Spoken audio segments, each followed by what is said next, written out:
How do you answer why did you change your career kind of questions? How to actually come up with a convincing answer or story to convince the employer you are a good fit for the role that you're applying. Today we'll break it down into 3 points.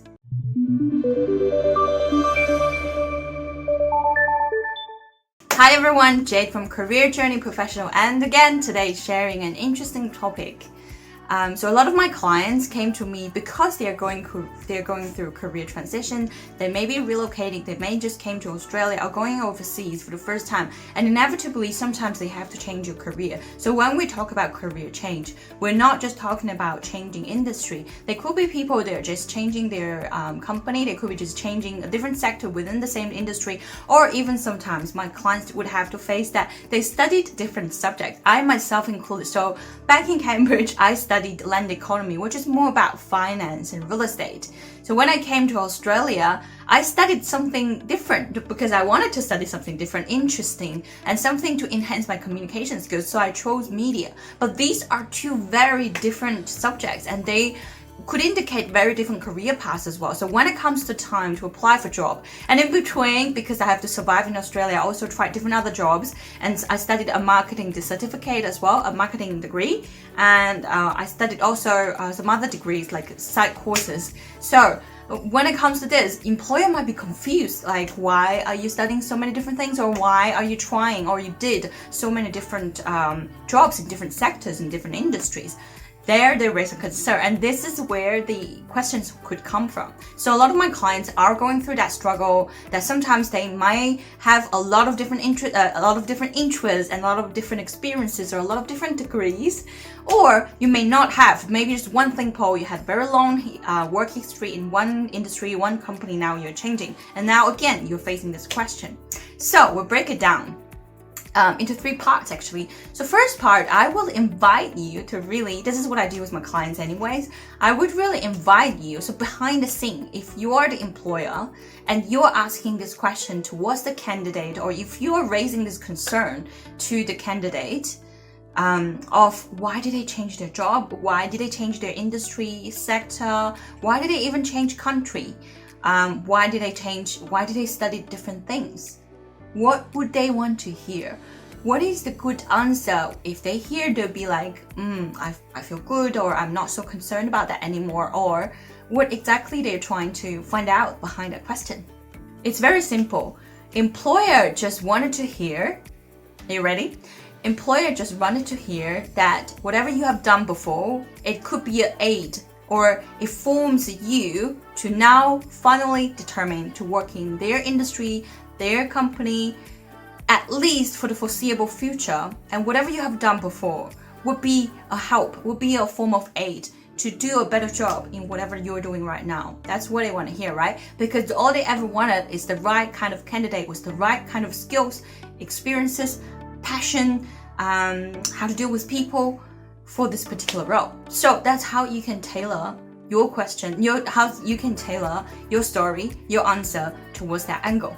Now, one thing I always tell my client is every coin has 2 sides, right? So sometimes it could seem like a disadvantage when you don't have a consistent experience or expertise one particular company or industry or one country, but sometimes it's not necessarily a bad thing. This is how I want you to think about it. It's something unique about you, and come on, what kind of era is this? We are in a globalization time that there are so many people moving, there's so many people doing different jobs, and there are so many people changing industry for the sake of finding who they are, or sometimes life just pushed them that way. So it's not necessarily a bad thing. Think about what makes you special, what makes you unique in this particular situation. So here I will share something from my own experience.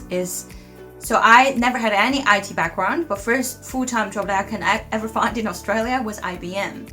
So when I was interviewing, they were asking me, why did you study finance now you want to work in the finance industry? Now, one of my passion was always dealing with people. So back in finance industry, I was managing accounts, facing people anyways. And this particular role in IBM is still doing that same side of things. So that's one big tick for whatever they're looking for, people skills. And secondly, Finance is about allocating resources efficiently. It's about building a system or portfolio that works for clients. And that's what I told them.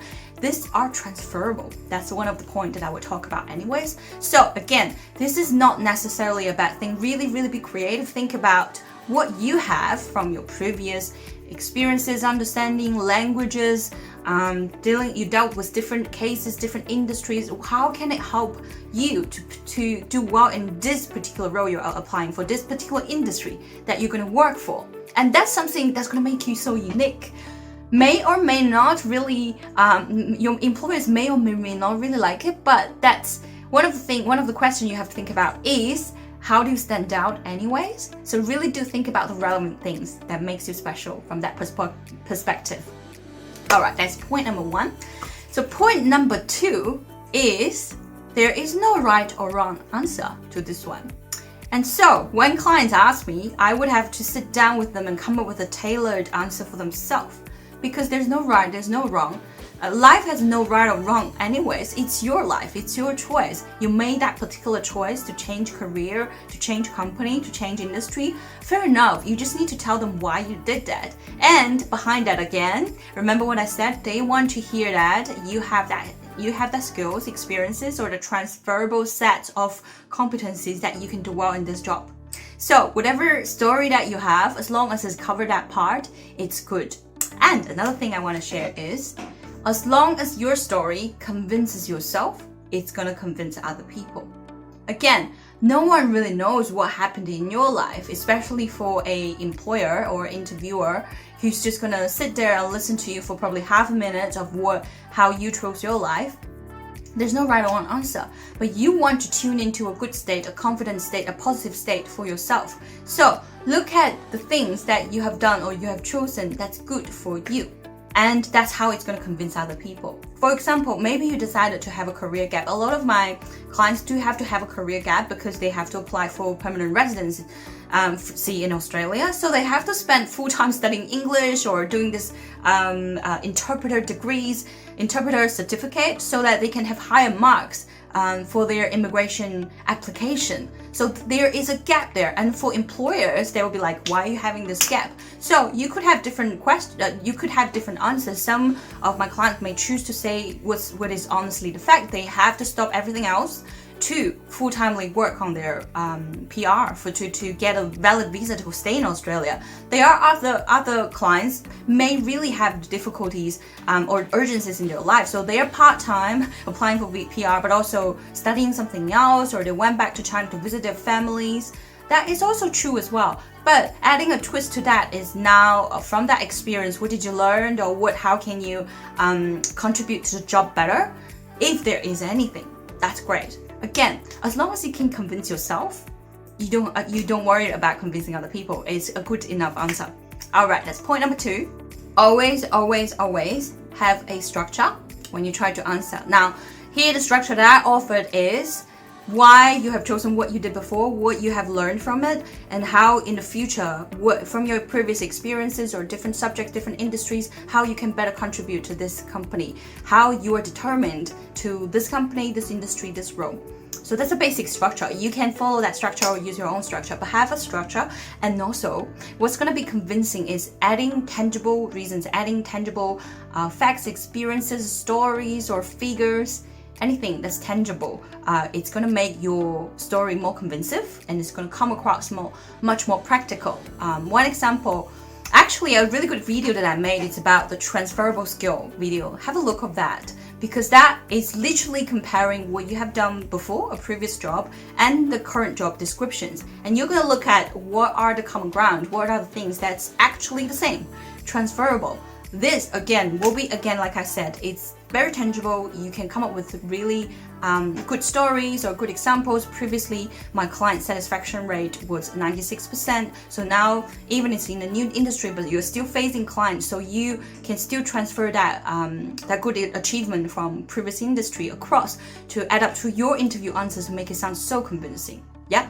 So that's one of the really good example of how you can use your previous experiences and stories to make your story or make your answer has much more juice and meat in it, and it's convincing.